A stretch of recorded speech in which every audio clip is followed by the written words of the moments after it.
आप उस पर कितना भरोसा करते हो। फिर निवेदन है, दुनिया में कोई बाबा ऐसा पैदा नहीं हुआ जो तुम्हारे दुख को मिटा दे। किसी महाराज के चक्कर में मत पड़ना, किसी बाबा के चक्कर में मत पड़ना। दुनिया में कोई बाबा कोई महाराज ऐसा पैदा नहीं हुआ जो तुम्हारे दुख को मिटा दे। तुम्हारे सिर में दर्द हुआ है तो गोली तुम्हें खाना पड़ेगी, पेट में दर्द हुआ है तो गोली तुम्हें खाना पड़ेगी। पड़ोसी गोली खाएगा उसका कोई फायदा नहीं होगा। उसी तरह तुम्हारे दुख को कोई दूसरा नहीं मिटा सकता। तुम्हारे दुख को तुम्हारा चढ़ाया गया एक लोटा जल ही तुम्हारे हाथ का मिटा सकता, कोई नहीं मिटाए। कोई बाबा तुमसे कह दे कि मैं तेरा दुख मिटा दूंगा, तुम्हारे दुख काट दूंगा, तुम्हारे कष्ट काट दूंगा, विश्वास मत करना, भरोसा मत करना। कलिकाल है, बड़ा विचित्र काल है, बिल्कुल भरोसा मत करो। भरोसा केवल एक राम जी पर, शिव जी पर, भगवान पर, उसके सिवा किसी पर नहीं। कौन दुख मिटाएगा? अपना दुख अपने को मिटाना, अपना कष्ट अपने को मिटाना। अपने को छींक आएगी ना, अपन को छींकना। पड़ोसन को कहो छींक दे तो वो छींकने से तुमको कौन सा फायदा हुआ? तुम्हें खांसी चल रही है, तुम्हें खांसना है। तुम्हारा सिर दुख रहा है, तुम्हें गोली लेना है। पड़ोसी को कितना भी खिलाओगे वो गोली तुम्हें असर नहीं करेगी। कोई तुम्हारे दुख को नहीं काट सकता। तुम हो, प्रतिदिन तुम्हारे बच्चे कहें कि माँ ये कष्ट है, प्रतिदिन उसके दरवाजे पर जाना प्रारंभ करो। प्रतिदिन प्रतिदिन उसके दरवाजे तक जाओ तो। भूखे को भोजन, प्यासे को पानी, जय बाबा बर्फानी। उसका नाम ही यही है कि किसी को भूखा नहीं छोड़ता, किसी को प्यासा नहीं छोड़ता, देता है।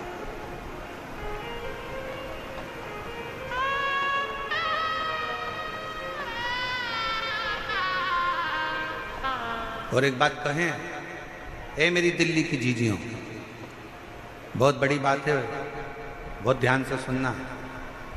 इतना तेज कल आंधी आया, तूफान आया, पूरा टेंट अस्त व्यस्त हो गया।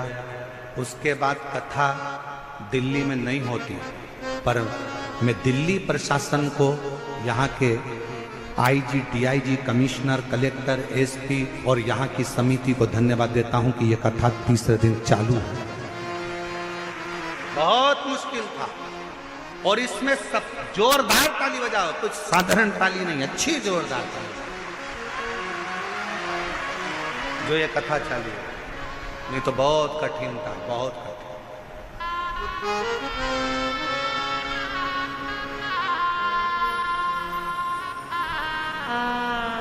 और इसमें सबसे बड़ा बल तुम्हारा भी है, तुम्हारी मर्यादा, तुम्हारा शिव जी के प्रति प्रेम। और दिल्ली वालों ने जो एक लोटा जल चढ़ाया, ज्येष्ठ के महीने में भी सावन जैसा नजारा देखने को, उसको जाने।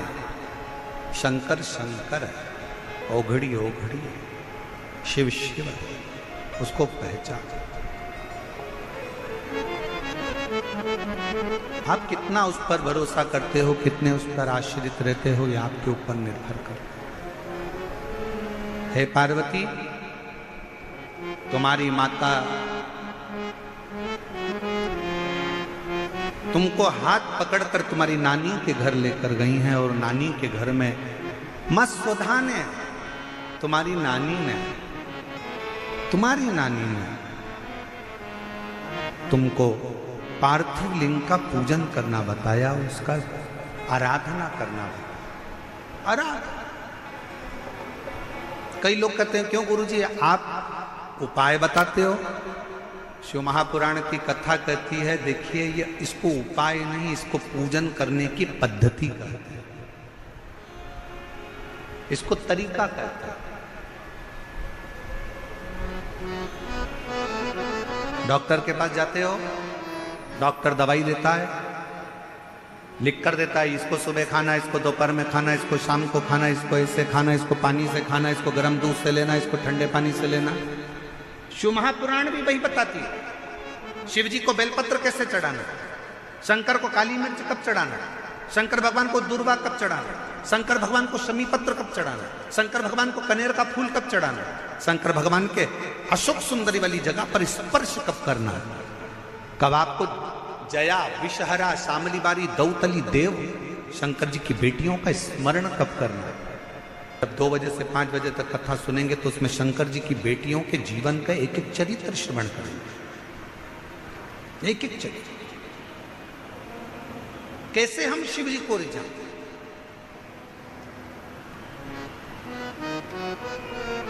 शिव को भजो, शंकर को भजो, उसकी भक्ति का बल बड़ा प्रबल बल, बड़ा।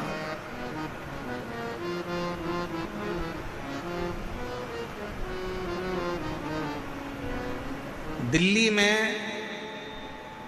किसी का नोट का भरा हुआ एक बैग सूटकेस ऑटो में रह जाए, क्या वो उस पैसे का भरा हुआ बैग वापस मिल सकता है?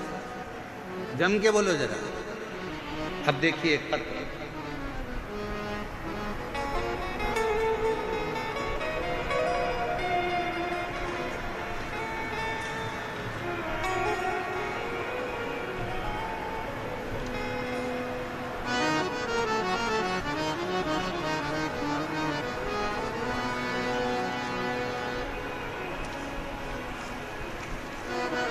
और शंभु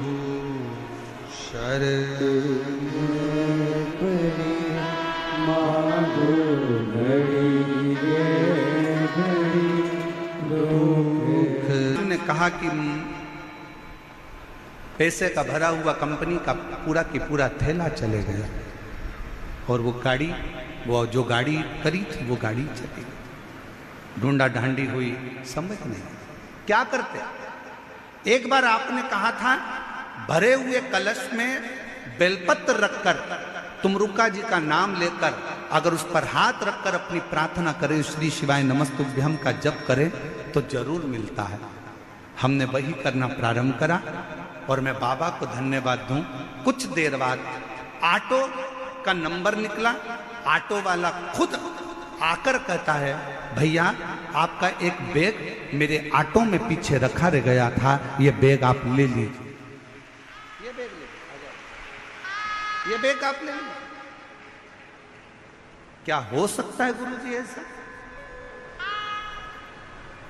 पर कौन करेगा, किसकी सामर्थ्य है, कौन दे सकता है, कौन ला सकता है, कौन ढूंढ सकता है, वो आता। और मेरी जीजियों दिल्ली की, मेरे जीजाओं दिल्ली वालों, बहुत सावधानी से सुनिएगा, आपसे निवेदन है। या कथा के मंडप में जब आओ, कथा के प्रांगण में निराकानी मैदान में जब आप कथा श्रवण करने के लिए आओ तो ये सोचकर मत आना कि आप कौन हो, आपका रुतबा क्या है। आप ये सोचकर आना कि मैं मेरे बाप से बात करने के लिए, मेरे शंभू से, मेरे शंकर से मिलने के लिए जा रहा हूं। अपना दुखड़ा उससे कहने के लिए जा रहे, अपने दिल की बात उसको कहने के लिए जा रहे, उससे निवेदन करने के लिए। वो सुनेगा, स्वीकारेगा, मेरी बात को स्वीकार कर।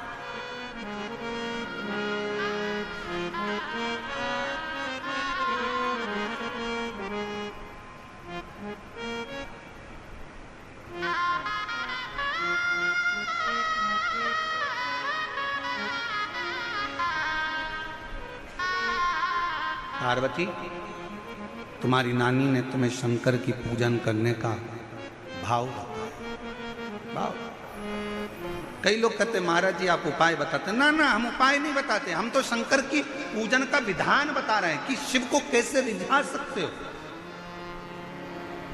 बिना आडंबर के। शिव को तुम्हारा आडंबर नहीं चाहिए, शंकर को दिखावा नहीं चाहिए, बिना आडंबर के रिझा, बिना आडंबर के उसके समर्पित होकर उसके पास जाओ। कोई दिखावा नहीं है। कोई तुमसे कहे बताओ पूजन की थाली में तेरे तो चंदन नहीं है, हो भैया नी है तो नी है, उसको जो अच्छा लगा उसको रखवा के लिया है। कोई तुमसे कहते तेरी पूजन की थाली में तो बेलपत्र नहीं है, नी है तो नी है, उसको जो अच्छा लगेगा वो करेगा। कोई तुमसे कहे तुम्हारी पूजन की थाली में तो ये सामान नहीं है, नी है तो नी है।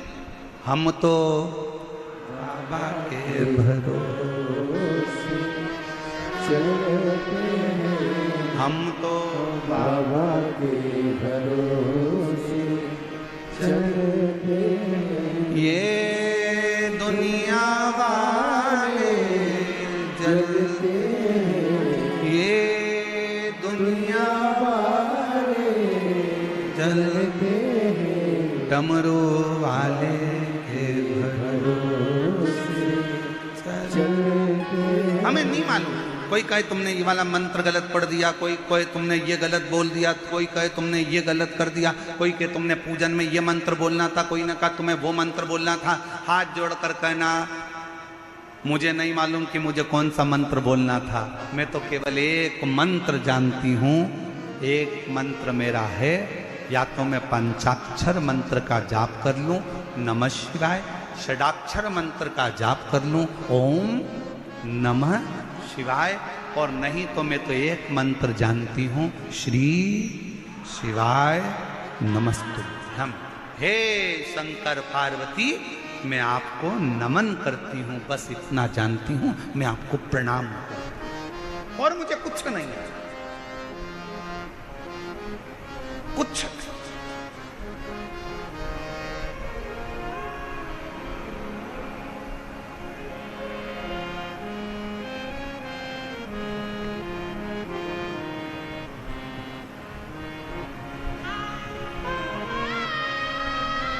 और कुछ भी नहीं है,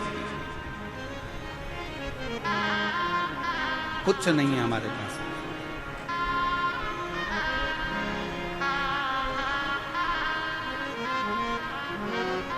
शिव पुराण कह रही है, स्वधा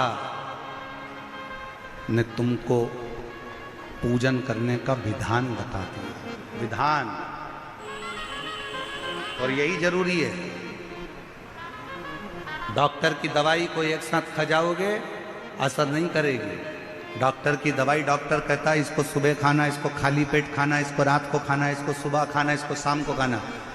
आज पहले भी आप लोग शंकर के मंदिर जाते थे, पहले भी आप सोमवार का व्रत करते थे, पहले भी आप सावन महीने में मंदिर जाते थे, पहले भी आप शिवरात्रि पर जाते थे, पर आज के समय में पूरे मंदिरों में जो रोज की भीड़ बढ़ी है, आज के जमाने में जो मंदिर में लोग शंकर की आराधना कर रहे हैं, उनको समझ में आ गया कि शंकर को रिझाना कैसे है, शंकर को मनाना कैसे है, कैसे चावल का एक दाना चढ़ाना है, कैसे बेलपत्र चढ़ाना है। उसको समझ में आ गया कि बेलपत्र की डंडी का भाग कहां होना चाहिए। जब हम वंश वृद्धि के लिए अगर शिव जी को बेलपत्र चढ़ा रहे हैं, तो बेलपत्र की डंडी का भाग अशोक सुंदर की ओर रख रहे हैं। जब हम अपने रोग की मुक्ति के लिए अगर बेलपत्र चढ़ा रहे हैं, तो डंडी का भाग अपनी ओर कर कर शिव जी को चढ़ा रहे हैं। जब हम अपने बच्चों के लिए कुछ मांग रहे हैं, तो बेलपत्री का भाग हम उत्तर की ओर कर दे रहे हैं, डंडी का भाग। उसको समझ में आने लगा कि शिव को कैसे रिझाना, शंकर को कैसे रिझाना।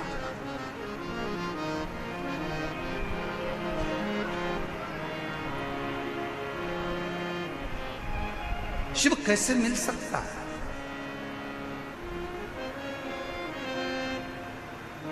शिव कथा कह रहे, सुधा ने तुमको सिखा दिया, तुम्हारी नानी ने तुमको बता दिया। और सुनो पार्वती, तुम्हारी नानी ने जो तुमको पूजन का विधान बताया, और तुमने उसी पूजन के विधान से मुझे पाने के लिए पूजन करना प्रारंभ करी। और ऐसा तब तुमने करा कि आप उस पर भरोसा कर कर, आप उसकी भक्ति कर कर, आप उस पर विश्वास कर कर उसकी आराधना कैसे करते हो, ये आपके ऊपर निर्भर करता है, आपके ऊपर। हे पार्वती, तुमने स्वधा का कहना माना, तुम्हारी नानी का कहना माना, और शिव की आराधना करी, तुम्हें प्राप्त हुआ, मैं तुम्हें मिला। और ये आराधना से ही मिल सकता है, आराधना से। समय आया, शिव जी ने पार्वती को उपदेश देकर नंदी पर बिठा कर चल दिया। अगर विश्वास है, क्या एक बड़े से पर्वत का घर्षण करा, शिवलिंग की आकृति प्रकट हो गई, और तो भी ब्रह्मा जी ने उस शिवलिंग का शीश देखना चाहा और भगवान विष्णु उसका चरण देखने के लिए गए। आखिरी में निर्णय ये निकला कि भगवान विष्णु को चरण नहीं मिला, तो भगवान शंकर ने भगवान विष्णु का नाम सत्यनारायण रख दिया। ब्रह्मा जी ऊपर जाते गए, शीश नहीं मिलता। गौ माता को लेकर आ गए, केतकी के फूल को लेकर आ गए। तुम चलो और नीचे चलकर भगवान विष्णु के सामने कह देना कि ब्रह्मा जी को शीश मिल गए।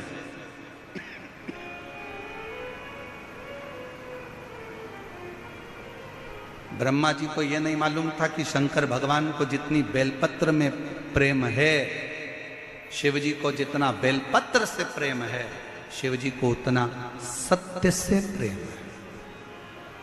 सत्य से, इसलिए शिव जी का नाम सत्यम, जम के बोलो जरा, सत्यम शिवम। इसलिए शिव जी का नाम सत्यम शिवम, शिव शिव।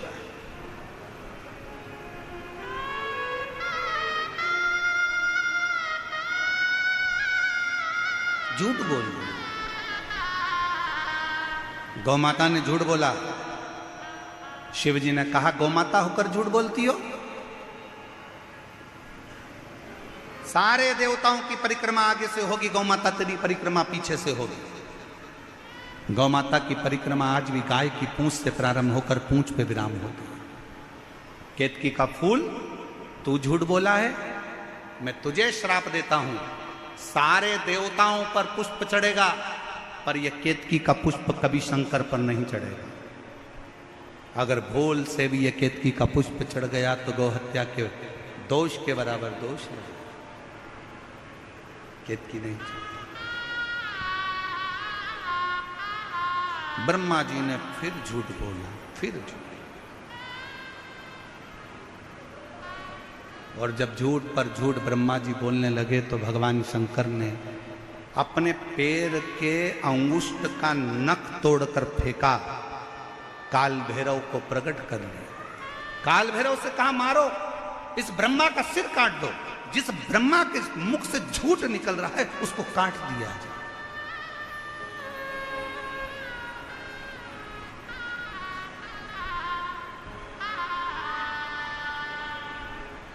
ब्रह्मा जी का शीश काल भैरव ने अपने नख को तोड़कर फेंका और ब्रह्मदेव का शीश कट गया। कटा हुआ सिर लुढ़कता गया, जिससे कर्मनाशा नदी प्रकट हो गई। कर्मनाश। भारत की भूमि पर एक नदी आज भी ऐसी बहती है जो व्यक्ति के कर्म का नाश कर देती है, वो कर्मनाशा। कर्मनाश। कटे हुए शीश को देखकर भगवान विष्णु ने प्रार्थना करी कि इस कटे हुए शीश का कुछ करिए। ब्रह्मा जी का कटा हुआ सिर लोग नफरत करेंगे, आप कुछ कृपा करो, आप कुछ करुणा करो। भगवान शंकर ने कहा नारायण आप बोलो क्या करूं, इसको कुछ कर दीजिए। तब भगवान शंकर ने उस कटे हुए शीश को बट वृक्ष बना दिया, बड़ का पेड़। भगवान नारायण बोले इस बड़ के पेड़ को तो कोई पूछेगा भी नहीं, क्योंकि ये भगवान ब्रह्मा जी ने जो झूठ बोला था उसके कटे हुए मुख से ये बड़ का पेड़ बना है, बट वृक्ष बना। उसके कटे हुए शीश, आप कृपा करो, आप दया करो। तब भगवान शंकर उसी बड़ के पेड़ के नीचे विराजमान हो गए। देवताओं ने शिव जी का नाम बटकेश्वर महादेव रख दिया। बोलो बटकेश्वर महादेव की हार हार महादेव। बटकेश्वर नाम। और शंभु शरणे मांगू घड़ी रे दुख का दया